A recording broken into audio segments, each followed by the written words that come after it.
What's up, YouTube? This is Hector from Not Too Nerdy, and welcome back to another weekly vlog. Now, just to let you know, I am rocking the Derek Jeter hat. Recently, this past week, he actually said he's going to retire. This is going to be his last year in the Yankees, so that's why this hat's like old and all stained up and kind of small. You know, or maybe my head's just huge and stuff like that. Damn, I need to shave. But yeah, so definitely shout out to Derek Jeter. You know, been it's pretty much part of my childhood is going to leave, which kind of sucks because I have been watching him since I was younger, you know. And now he's going to disappear, you know, he's gone, he's going to retire, and that's pretty much it, you know, which is kind of a sad moment. I mean, he is getting a little bit older, but still, like, you don't like to see that. First Mariano left last year, and then now Derek Jeter this year. But anyway, back to the more important things right now, the, you know, gaming industry, stuff like that. Now, if you guys did not get a chance to see my videos last week, here's what I did. It's funny, I always got to, like, look on the internet to see that, like, exactly what I did, 'cause I always forget. But Warframe Wednesday, as always. I talked about different issues on that, so you could definitely check that out. There's some funny things that I talked about, and also there's some weird things that I couldn't figure out in the game, which is kind of always funny to see me like stutter and screw up and stuff like that in the game. But after that, on Thursday, I did do another Let's Play for Outlast for the PlayStation 4, which is very funny because there's another glitch or some weird moment in the game, and it was pretty funny. You know, I wasn't as scared in this one, but it was something that went on over and over and over again. So you guys should definitely check that out if you didn't get a chance before. And on Friday, it was more like a multiplayer day. I did Battlefield 4. I did Killzone, which I barely even touched the whole time. Like, I played Killzone, I beat the game, but I barely played the multiplayer. So this Friday, I actually did like a lot of, you know, multiplayer for Killzone. So definitely check that one out. And then once again, Don't Starve Saturdays, which I do every, you know, series, you know, every week. That's a series that goes on, and it's funny because I made it pretty far. You know, you'll see in the video, like, I'm on day 20 something, and now winter is beginning. And as soon as winter begins, that's when everything's like gonna collapse. It seems like, because I'm running out of food, I'm running out of everything I needed, everything I had in day 13. I just wasn't keeping up with it, and you'll see it's pretty funny. Like, it's a pretty good video, and hopefully for next Saturday I actually survive a little bit longer than what I think I'm gonna survive. So, and that's pretty much it. That's what I did throughout the week. Next week, what you have to look forward to is Striders coming out. It's gonna come out for the PlayStation 3, Xbox 360, PlayStation 4, and Xbox One. I will be getting it for the PlayStation 4. I'm not 100% sure if I'm gonna get it, you know, next week or if I'm going to wait another week, but that's definitely going to be another game I'm interested in playing. I don't know if I'm going to do a full walkthrough or playthrough of the game. I might just do like clips here and there of the game, show some footage of it, some Let's Play videos, stuff like that. But it depends. I might do a full thing. I'm not too sure, because I have a feeling the next full game I'm going to be playing is Thief. But I don't know, we'll see, because after Thief, there's going to be another small gap between games, you know, until games come out. So, you know, so I'll figure it out. But I'll let you guys know definitely what I plan on doing. But most likely I will be downloading Strider next week, and I will be playing it a little bit. So definitely expect some footage of Strider for next week. And once again, next week you expect Warframe Wednesday and Don't Starve Saturday, like always. So I do have some product reviews that are coming in. There's a couple products that companies want me to test out. So hopefully I get that up by next week. If not, it'll be the following week. And that's pretty much it. There's one topic I want to discuss. I pretty much had a debate with one of my friends yesterday. He wanted to know why I don't plan on getting Titanfall for the Xbox One. Now, I'm not going to bring it down to resolution, but I'm going to have to talk about the resolution. Now, Titanfall, they said announced right now the beta is going to be running 792p, and you know, which is pretty much essentially 720p. But the point is, it's not even running at 1080p, and it looks like the max that it could run is 900p. But also, there's frame rate issues in the game. They said this is what Digital Foundry said, that you know there's some frame rate issues in the game.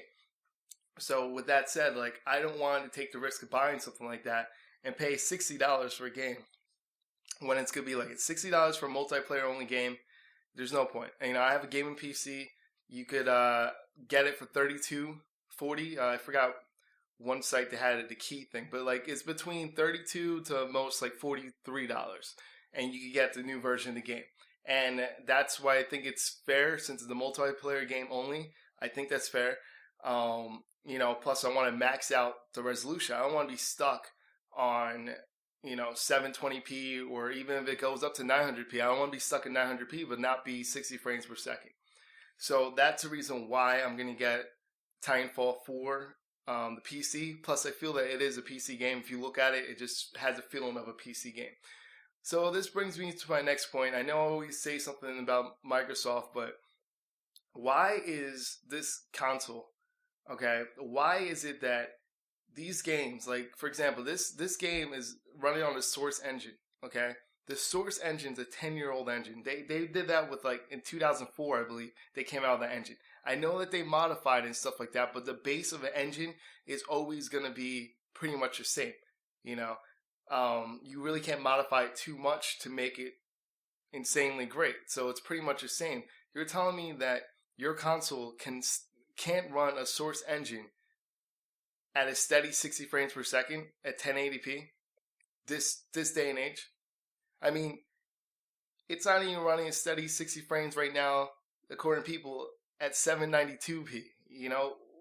Maybe 900p is the max they're going to go, but it's not even running, that well at that frame rate. And don't give me the crap that all the AI and stuff like that. I already played this game. I already saw some of the minions or the extra players that you have, the computer AI, and some of them just stand around.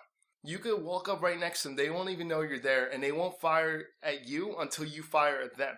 That's not, that's not the way it should be. If you're talking about this revolutionary AI, they should be reacting to every single thing that you do. And that's not what they do at all in the game. So, this whole thing about, it's the AI is taking up all this, all this memory of the game. That's not true.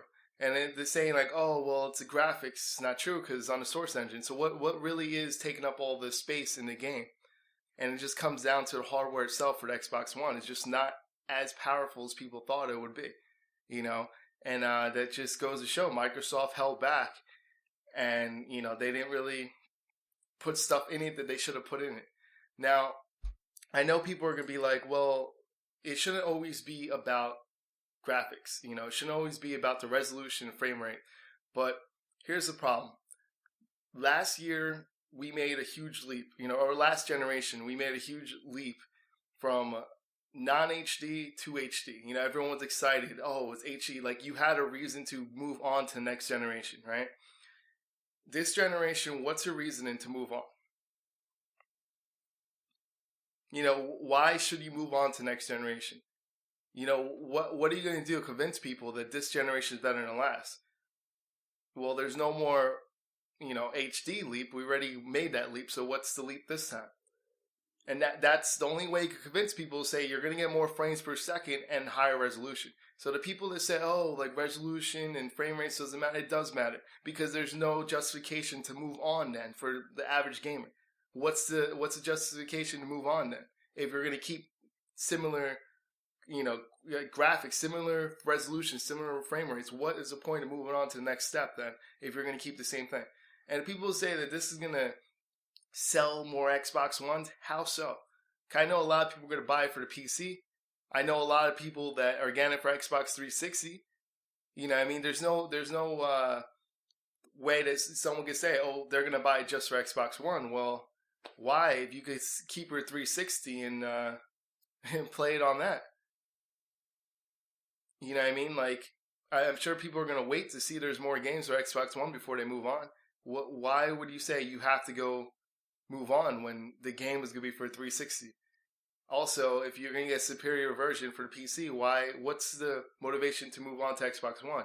So how are you going to tell me that game is going to sell the Xbox One? So that's the way I feel about that. Now, for the PlayStation 4 side, like, they have Infamous Second Son. A lot of people talk about how great that game's going to be and how good it is now. That's only on the PlayStation 4. That's on PC. That's on PlayStation 3. That is a way for people to be like, you know what, I'm actually want to move on to the next generation because of that game. Maybe not for everyone, but there will be some people that will be like, all right, that's good enough for me to move on. the Xbox One, this Titanfall, everyone keeps saying Titanfall, but they forget it's also PC and Xbox 360 has a game. Now, we know Xbox 360 is getting a game that's ported over by a different development company, but still, they get a version. They're going to get a version that more people are going to be playing on anyway. There's going to be, there's 80 million Xbox 360s. So there's going to be a version that people, are going to buy. A lot of people are going to buy on that version. So what's the motivation to move up to next gen? I don't know. And I don't think that game's going to do it for them yet. Sorry. I mean, if they only left it on just Xbox One, yeah. If they left it PC Xbox One, yeah, because a lot of people still don't want to build a gaming PC. They'll rather, get a console. But if it's Xbox 360 as well, along with the PC and Xbox One, there's no motivation for that many people to move on to Xbox One unless they get more games. So that's pretty much it. That's the way I feel. I will be playing Titanfall. I just got word that I did get access to the beta. I just want to make sure that I'm allowed to record on it. I heard rumors that you are allowed to record a beta and you won't get flagged on YouTube, but I just want to verify that because on the Twitter account for the creators of Titanfall, they said that, or Respawn, they said that there's nothing wrong with streaming it, but they use the word streaming. So I don't know if, because some people let you stream things on Twitch, but then you can't show it on YouTube. So I have no idea what's going to happen. So I'll let you guys know about that. But that's pretty much it. So hopefully you guys check out my stuff for next week. And that's pretty much it. So this is Hector from Not Too Nerdy. I'm out. See you, YouTube. I don't know why I just did that in my hands.